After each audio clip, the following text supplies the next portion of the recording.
Buenas noches, auditorio.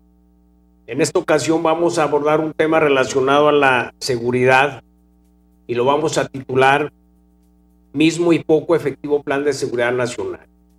Recientemente, WOLA, Oficina de Washington para América Latina, emitió un reporte muy agresivo contra el plan de seguridad en México.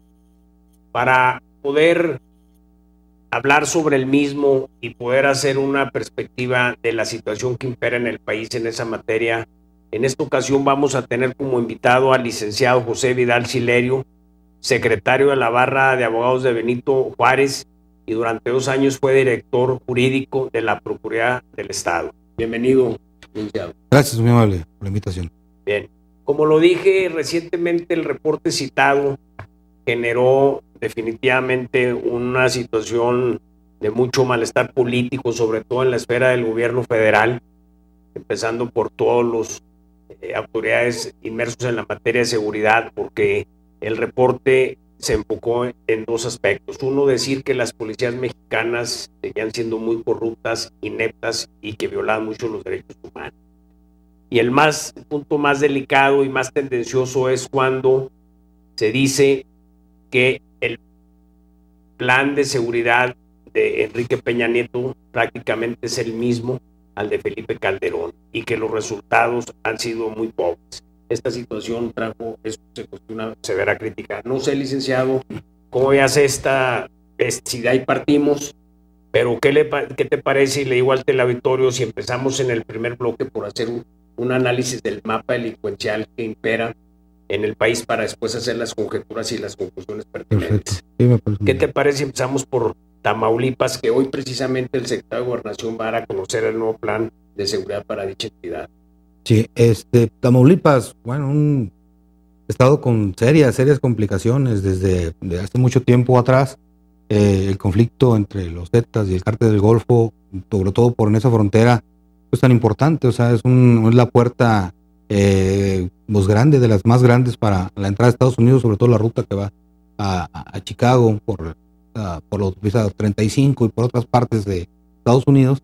Pues es un lugar pues muy estratégico, ¿no? Como estratégico que es el mismo entorno geográfico, pues es propicio para que existan ahí intereses pues muy arraigados y que la gente pues los defienda a carta cabal, ¿no? O sea, esas organizaciones delincuenciales no es muy fácil que dejen ese espacio tan estratégico para todo, inclusive para todo desde Colombia hasta Estados Unidos. Pues Tamaulipas sigue siendo una parte toral para modificar, cuantificar e introducir mucha de la droga a Estados Unidos. Por tanto, ese estado regularmente va a estar teniendo serios conflictos, ¿no? de carácter de seguridad.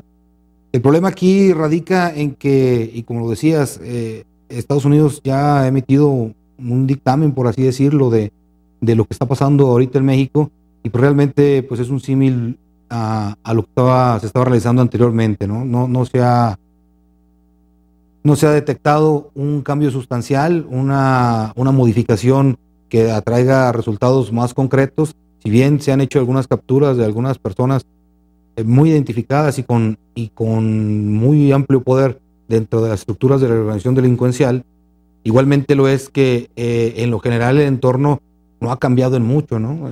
Hacíamos una reflexión anteriormente, ¿no? Que la compañía delincuencial está tan bien estructurada que hacemos una analogía muy parecida a lo que pasó con la compañía Apple y Steve Jobs, ¿no? O sea, Steve Jobs en su caso falleció, pero la compañía siguió, ¿no? Y sigue caminando. Hay muchas personas interesadas en que camine y que prospere y que avance. Igual, haciendo esa misma analogía, pasa en este tipo de políticas, ¿no? Si detienes a la cabeza o das de baja a la cabeza, mientras la compañía tenga su estructura bien conformada, su gente que la conforma, tengan un ideal bien puesto, esté generando ganancias, pues difícilmente la vas a mover de su estatus. Si bien puede se puede simbrar de algún modo el haber perdido la cabeza en cuanto a su dirección, no significa que esto le cause un daño mayúsculo, ¿no? Bien. Ese es el problema. Fíjate que aquí me das pie para decir lo siguiente, más allá de su ubicación geográfica, como es tú que es toral, porque desde la ruta de Colombia a Estados Unidos no deja de ser una frontera y no lo va a dejar de ser nunca. Sí. Pero hay que decir, y quiero acentuarlo, porque en esa entidad, desde principios del siglo pasado, empezó la delincuencia a gran escala. Sí. Y nomás aquí te lo auditorio por citar de qué escala hablamos.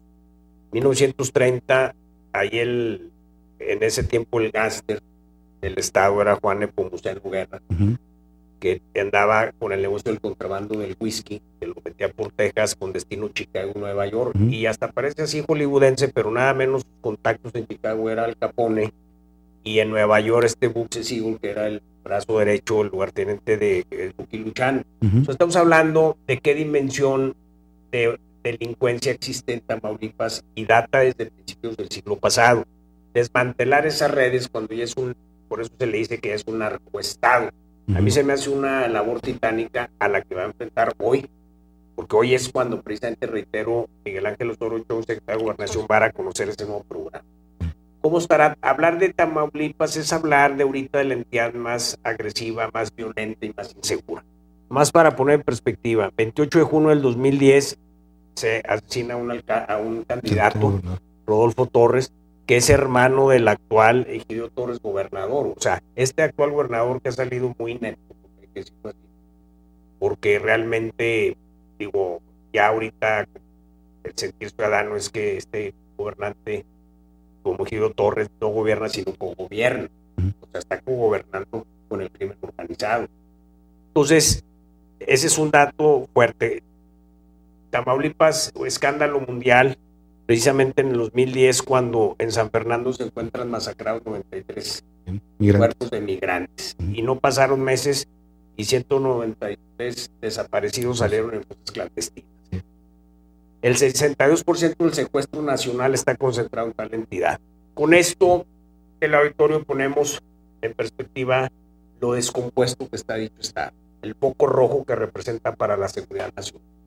Y digo la seguridad nacional porque esto contamina, da mala imagen, se afecta el turismo nacional, cuántos recursos se le inyectan de la federación a esas entidades que en lugar de ir a otros estados, se les van a cortar los estados, porque hay que ver una perspectiva. La gente de Durango va a decir, bueno, pues a nosotros Tamaulipas, ¿qué? No, sí nos afecta. La otra también nos va a afectar porque lo que se llama el efecto cucaracha, porque todas esas células mediáticamente se van a salir, porque obviamente que todos escucharon que ahora empieza el operativo y no se van a quedar en sus casas a verlo por televisión, se van a ir a otras entidades y son gente que está estructurada a delinquir y a grandes escalas. Entonces, ese es parte del mapa delincuencial. Nomás así silenciado por hacer una pasada, pero haciendo escala en Michoacán, vamos a abordar nomás así Sinaloa. Una de la estructura criminal transnacional más poderosa del mundo. Ese es Sinaloa. Con eso ya dijimos todo. ¿Y qué te parece si ahora llegamos a Michoacán? Bueno, Michoacán, otra cuestión muy, muy interesante que sucede ahí en Michoacán, sobre todo, y no podemos dejar de lado, pues el surgimiento de las autodefensas, ¿no? O sea, cómo la población civil llegó un momento en que dejó de creer en su gobierno, que dejó de tenerle confianza, que dejó de que las instituciones los protegieran de algún modo y tuvieron que tomar por su propia mano algunas determinaciones pues muy drásticas, ¿no? Comentábamos en un video del doctor Mireles ahí en YouTube donde lo desplazaron ahí de las autodefensas, pero él mismo comentaba que los mismos funcionarios de gobierno no les interesaba que él estuviera ahí, que le quitaron su camioneta blindada, que le hacía un llamado al presidente de la República diciendo, señor presidente, ¿qué pensaría usted si fueran a su casa y se llevaran a su esposa y a sus hijas y se las regresaran? O sea, una situación extrema y humanamente insoportable para muchas personas, ¿no? Al grado tal que de plano tuvieron que conseguir ellos sus propias armas y atacar. ¿Sabes qué? Si no hay quien nos defienda, vamos a tener que defendernos nosotros. Ahorita, en este momento, pues se está regulando de algún modo con esta Guardia Rural, que es un poco regularlos más o menos con la idea de don Porfirio Díaz de principios de siglo, también de poner guardias rurales, que en esencia era tener a gente de las mismas localidades que se hicieran cargo de su seguridad, porque ellos mismos conocían sus terrenos, su espacio, sus tiempos, las gentes, pueden identificar inmediatamente personas desconocidas, etcétera, ¿no? Veredas, etcétera. Aquí la cuestión es que parece que hay un choque ahí de intereses muy complicado. Primero, entre el representante del gobierno federal. Dos, entre el, pues entrecomillado gobierno estatal, porque la verdad parece que sí se desplazó a un lado, lo han minado mucho. El ex gobernador pues está en la cárcel ahorita de momento.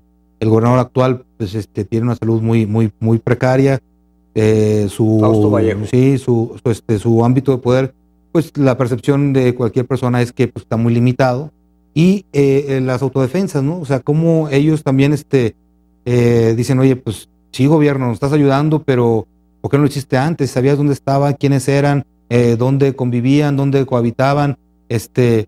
Tú tenías esa información, y no los atacaste en ningún momento. Hasta que no surgimos nosotros, empezaste a tener algún cierto tipo de atención. Entonces, eso puede crear y puede germinar en muchas cuestiones a nivel nacional. ¿Por qué? Porque lo que pasó en Michoacán, a lo mejor no con ese mismo grado, pero en muchas otras entidades pudieran hacer surgir estas nuevas autodefensas en base a eso mismo, ¿no? O sea que, oye, pues si ya le dijimos al gobierno dónde estaban, los militares sabían, los policías estatales sabían, los federales sabían, todo el mundo sabía, y no se atacó, y nos robaban, y nos secuestraban, y nos violaban, y nos todo, hasta que no se puso un alto por nosotros mismos, ¿no? Entonces puede germinar eso en algunas otras áreas del país. Entonces sí tiene que el gobierno federal plantear muy bien su estrategia, más aún con este nuevo informe que llega de parte de Estados Unidos.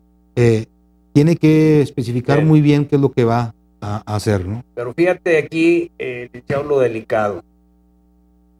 Michoacán, esto no parte de ahorita, obviamente esto se viene gestando desde atrás. Qué irónico, Auditorio, porque Michoacán es una de las áreas del país, entidades más ricas, por su ubicación geográfica, que le hace la puerta de todo lo que viene el Pacífico, que es una dinámica económica.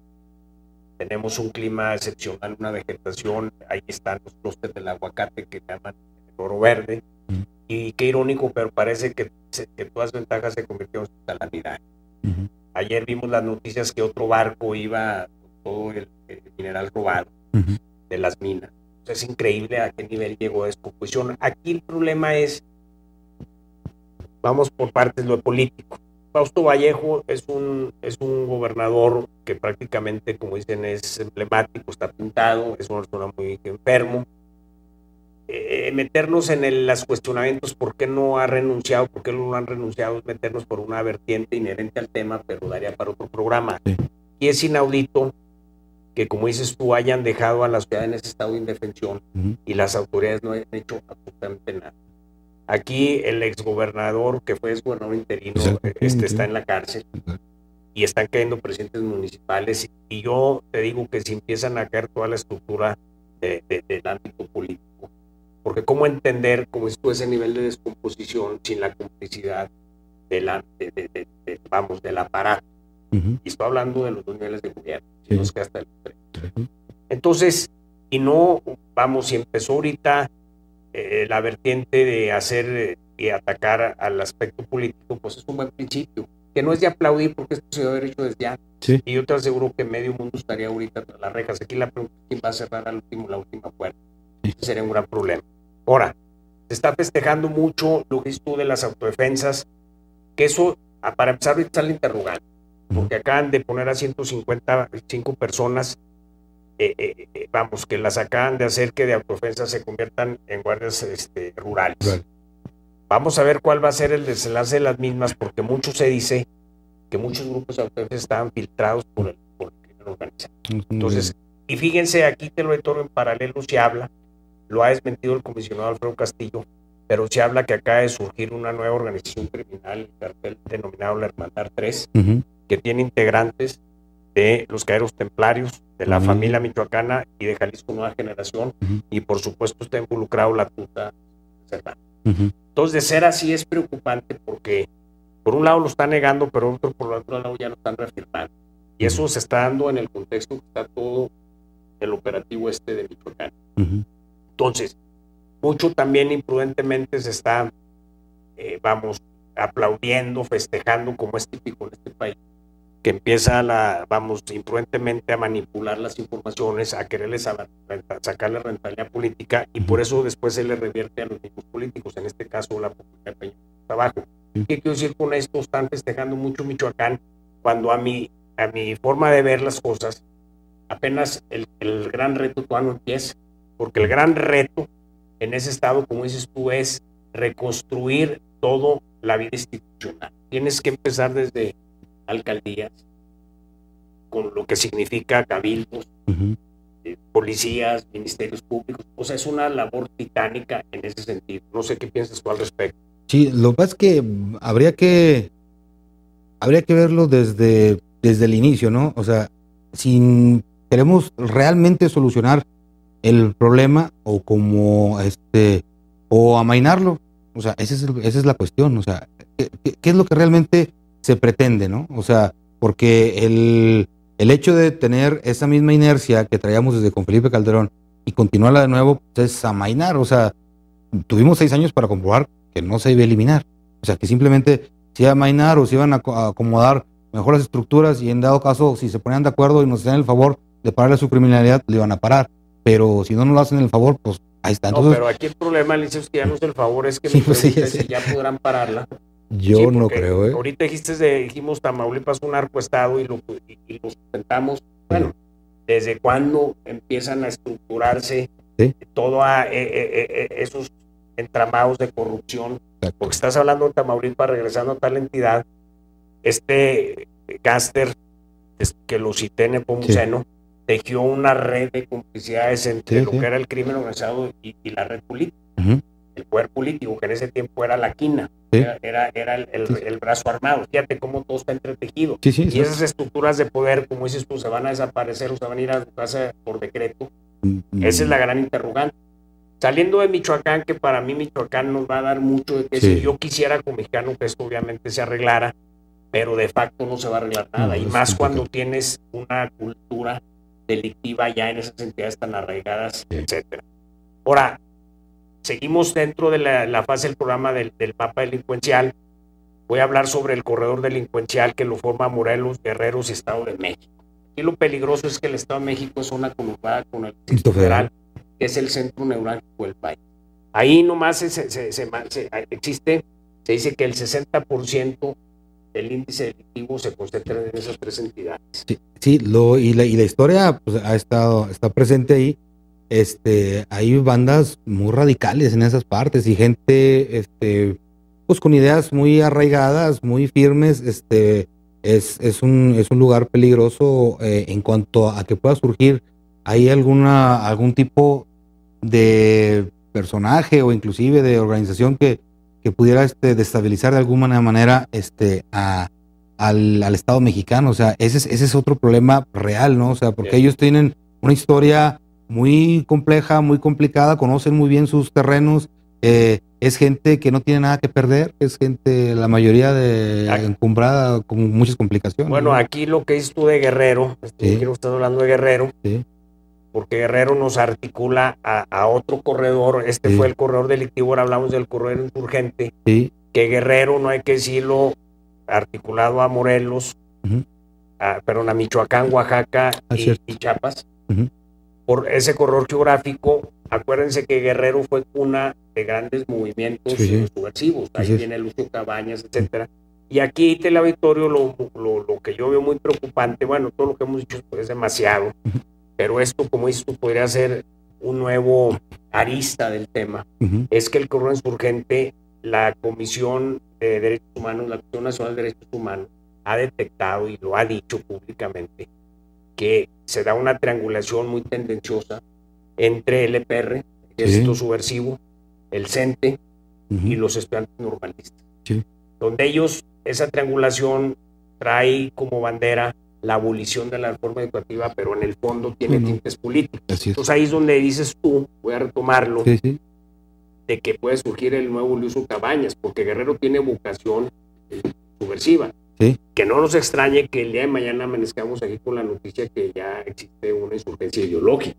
Esa es otra arista de todo el problema. Sí, o sea, es un riesgo, pero si te fijas, fíjate cómo hemos llegado, pues ya cubrimos prácticamente todo el país. O sea, está Tamaulipas y eso que no hemos hablado un poquito de la laguna, pero Sinaloa, Michoacán, Morelos, Guerrero, ya hasta Estado de México, estamos, todo lo largo y ancho. Estamos en una situación bien complicada, pero que lo preocupante, aparte de lo complicado y de lo sangriento que puede ser, etcétera, el problema es que qué tan involucrados estamos todos de algún modo. ¿Por qué te digo todos de algún modo? Porque muchas veces nos hemos dado cuenta que pues que si no hay complicidad, por lo menos pues hay cierto miedo, cierto temor de actuar en contra de cierto tipo de grupos, y llegan a tener ellos un poder y un manejo de cuestiones ya de tipo político, pues muy impresionante, muy grande, que eso sí a todos nosotros nos afecta de algún modo. Entonces aquí la cuestión es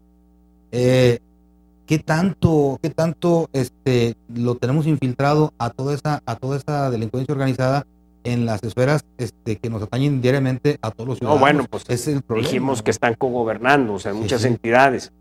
Aquí fuimos focalizados, pero como dices tú, si vemos lo que hemos hablado, estamos hablando del norte, del centro, del sur, y sin acariciar Chihuahua, que también ha tenido sus problemas, la laguna, aquí, zona conurbada, parte de Durango, parte de Coahuila, donde el abanico delictivo cada día se abre más y los índices de violencia también suben y bajan, pero estamos hablando de situaciones extremas. Aquí ese es otro ángulo de las consecuencias, es que la vida institucional del país está en riesgo, porque hay instituciones que están prácticamente laceradas y vulneradas completamente.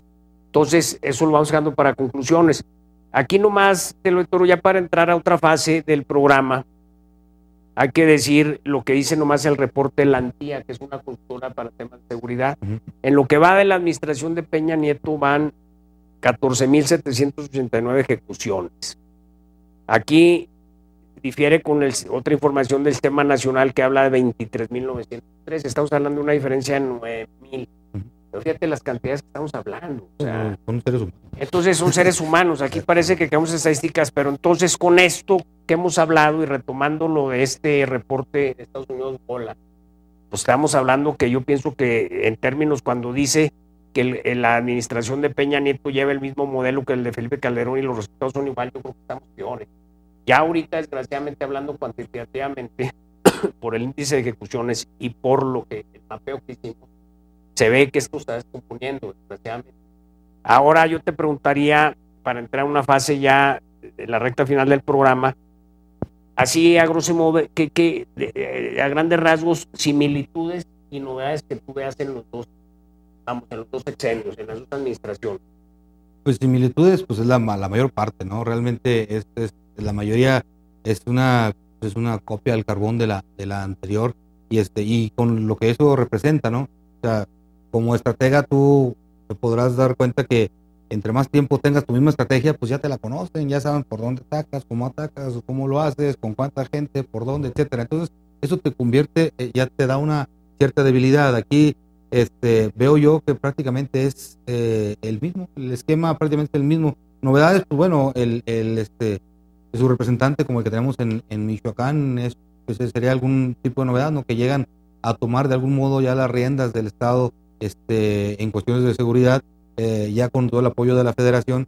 Sería alguna novedad de algún modo, porque se había realizado algo similar anteriormente, pero pues el encargado sería lo que sería alguna novedad, pero las similitudes pues prácticamente son las mismas. O sea, si vemos un porcentaje, pues no sé, yo me atrevería a decir que un 90% es la misma estrategia que estamos teniendo hasta hace 2 años con Calderón. Voy a sustentar lo que dijiste. Los operativos cuando implementó Felipe Calderón, México seguro, Michoacán seguro, Tamaulipas seguro, sí, Laguna segura, prácticamente en esencia desde el punto de vista de ataque operativo, pie de fuerza, es el mismo patrón que los anteriores, los que está haciendo Peña Nieto, nomás que como es tu Estado de México y Michoacán llevaron comisionado, que como ha sido una figura muy criticada, porque entonces se cuestiona aquí con el federalismo, que son otros temas inherentes, yo pienso que ahora por eso en Tamaulipas no va a llevar comisionado, pero estructuralmente es el mismo.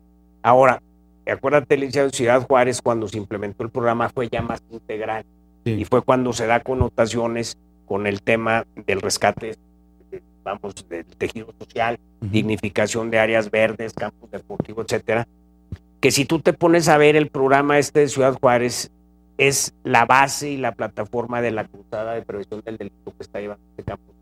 Sí, sí. Pues, o sea, sirve, ¿no? O sea, nada más que sí, también yo coincido un poco en que sí es un poquito burocrático. Creo yo que el problema de fondo está antes, ¿no? Porque, por ejemplo, el DF también tuvo su programa para abatir cierta delincuencia, pero pues ellos apoyaron a la gente pues, más necesitada, ciertos apoyos, educación, etcétera. Acá se atacó un poquito lo que tiene que ver con espacios deportivos, mejor nivel cultural, etcétera. Pero en esencia, yo lo que siempre he pensado es que el problema es cuando una persona no tiene los recursos suficientes para alimentar a su familia, pues busca la manera de obtenerlos. Y si la manera de obtenerlos está del lado de la delincuencia, pues igual y a lo mejor lo dan un rato, pero Bien. Puede estar la posibilidad abierta. Fíjense, del auditorio, como dice el licenciado, yo pienso que hasta un poquito, el 90% es estructuralmente el mismo modelo de seguridad nacional.